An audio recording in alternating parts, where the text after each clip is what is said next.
আমরা অনেক সময় নিজেদের অজান্তে অনেক কিছুই ফেলে দিই, তো সেইগুলো দিয়ে যে এত সুন্দর সুন্দর আইটেম বানানো যায় সেটা আসলে আমাদের সবারই অজানা থাকে। আমি আপনাদেরকে সেরকমই একটা ডেজার্ট বানিয়ে দেখাবো। হ্যালো এভরিওয়ান, আসসালামু আলাইকুম। আশা করি সবাই ভালো আছেন। আমি আজকে আপনাদেরকে ড্রাগনের খোসা দিয়ে খুবই সুন্দর একটা পুডিং বানিয়ে দেখাবো। এর জন্য এখানে নিয়েছি একটা প্যানের ভেতরে দিয়ে দিলাম 2 কাপ পরিমাণ লিকুইড দুধ দিয়েছি। দু মগের একটু কম হবে। তো দুধটাকে একটু জাল করে নিচ্ছি। অলরেডি কিন্তু ফুটে গেছে। এবার এর ভিতরে দিয়ে দিচ্ছি, এখানে 1 কাপ দিলাম গুঁড়ো দুধটাকে আমি হ্যান্ড হুইস্কের সাহায্যে লিকুইড দুধের সাথে একটু মিক্স করে নিচ্ছি। এরপরে দিয়ে দিয়েছি আবার 1 কাপের অর্ধেক পরিমাণ গুঁড়ো দুধ দিচ্ছি। এটাকে খুব ভালোভাবে মিশিয়ে নিচ্ছি। এরপরে দিব হাফ কাপ পরিমাণ চিনি দিলাম। আপনারা মিষ্টিটা যে যেরকমটা পছন্দ করেন সেই অনুসারে দিয়ে দিবেন। আমি খুব ভালোভাবে নেড়ে দিচ্ছি যেন চিনির দানাগুলো সবগুলো খুব ভালোভাবে গলে যায়। এরপরে আবার এগুলোকে একটু জাল করে নিব। তারপরে এর ভেতরে দিয়ে দিলাম আগারটা অবশ্যই ঠান্ডা পানিতে মিক্স করে নিতে হবে। যদি আপনারা দেখা যায় গরমের ভিতরে দেন সেক্ষেত্রে এইটা যেহেতু পাউডার থাকে মিক্স হবে না, একদম দলা পেকে যাবে। এই জন্য একটু ঠান্ডা পানি দিয়ে গুলিয়ে নিলে ভালো হয়। এবার হ্যান্ড হুইস্কের সাহায্যে খুব ভালোভাবে আবার নেড়ে চেড়ে নিচ্ছি যেন কোথাও দলা না পাকে। তো এবার এটা কিন্তু আমার একদম পারফেক্ট হয়ে গেল পুডিংয়ের জন্য। এগুলোকে আমি সেট করব। এখানে আমি 3টা গ্লাস নিলাম। এই গ্লাস 3টা আর হচ্ছে বাটিতে সেট করব। যে যেভাবেই সেট করেন না কেন আপনারা আপনাদের পছন্দ মতো সেট করে নেবেন। তো আমি এই গ্লাসে আর হচ্ছে বাটিতে দিব। আর এটা আপনারা যে কোনো অনুষ্ঠানে হোক, যে কোনো জন্মদিনের অনুষ্ঠানে হোক, বা আপনার বাসায় যদি মেহমান আসে তাকে যদি একটু খেতে দেন, দেখবেন যে সবাই কিন্তু আপনার প্রশংসা একদম পঞ্চমুখ হয়ে যাবে। আর এই ডেজার্টটা খেতে এতটাই সুস্বাদু যেটা হয়তো বা না খেলে বোঝা যাবে না।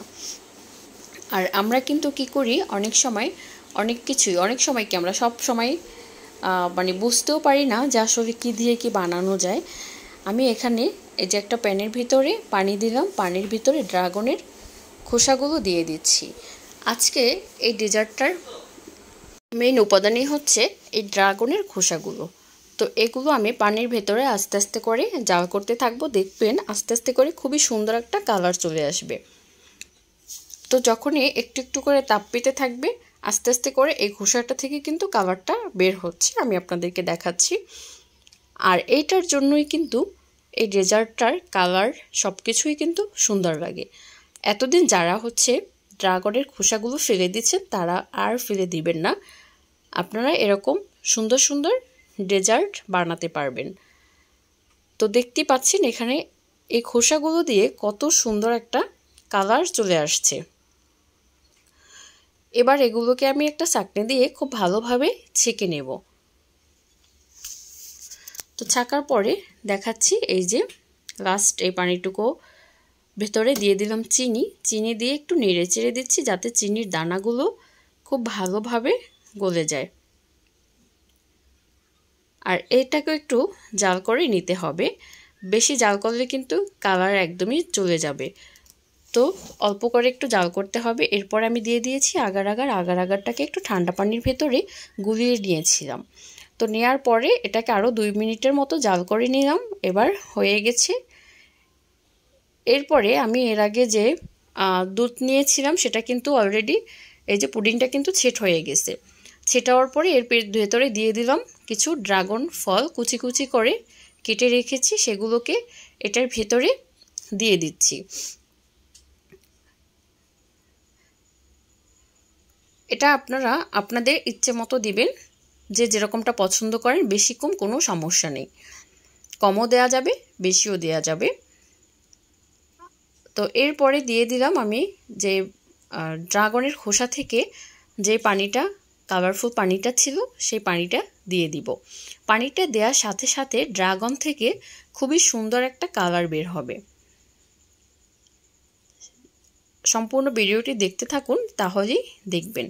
তো এখন আমি ড্রাগন টুকরোগুলোকে একটু নাড়াচাড়া করে দিচ্ছি, তাহলে দেখা যায় সব জায়গায় টুকরোগুলো এভাবে সেট হয়ে যাবে। তো এরপর আর নাড়াচাড়া দেব না, এগুলোকে আমি ঠান্ডা করার জন্য একদম এইভাবে আধা ঘন্টা থেকে 1 ঘন্টার মতো নর্মাল ফ্রিজে রেখে দেব। একটু ঠান্ডা করে তারপরে ফ্রিজে ঢুকাবো, তাহলে দেখা যায় এই ধরনের ডেজার্ট ঠান্ডা ঠান্ডা খেতে কিন্তু ভীষণ ভালো লাগে। আমি এগুলোকে একটু নেড়েচেড়ে দিচ্ছি, আর কিন্তু দেখতেই পাচ্ছেন খুব সুন্দর একটা কালার বের হচ্ছে। তো আমি এখানে এটাকে 1 ঘন্টার মতো ফ্রিজে রেখেছিলাম, এরপরে ফ্রিজ থেকে এটাকে বের করে নিয়েছি। তো এখানে আমি এবার যে বাটিটায় ডেজার্টটা নিয়েছি ওটা একটা প্লেটের ভিতরে দিলাম। এবার দেখতে পাচ্ছেন আমি একটু কেটে দেখাচ্ছি, আর এটা খেতে কিন্তু ভীষণ মজার হয়, আর দেখতে তো অসাধারণ। কালারটা সেই দেখতে খুবই সুন্দর, যেমন খেতে মজা, কালারটাও সুন্দর, সব কিছুই মিলে এই ডেজার্টটা আমার কাছে ভীষণ পছন্দের। আপনারা কম বেশি সবাই ট্রাই করতে পারেন। হঠাৎ করে বাসায় মেহমান আসবে, তারাও এরকম একটা ডেজার্ট বানিয়ে দিতে পারেন। আর এখন যেহেতু ড্রাগনের সিজন, সব জায়গায় ড্রাগন ফলটা কিন্তু পাওয়া যায়। যারা আমার পেজটি এখনও লাইক ফলো করেনি তারা অবশ্যই লাইক ফলো করে দিবেন। ধন্যবাদ সবাইকে, ভালো থাকবেন।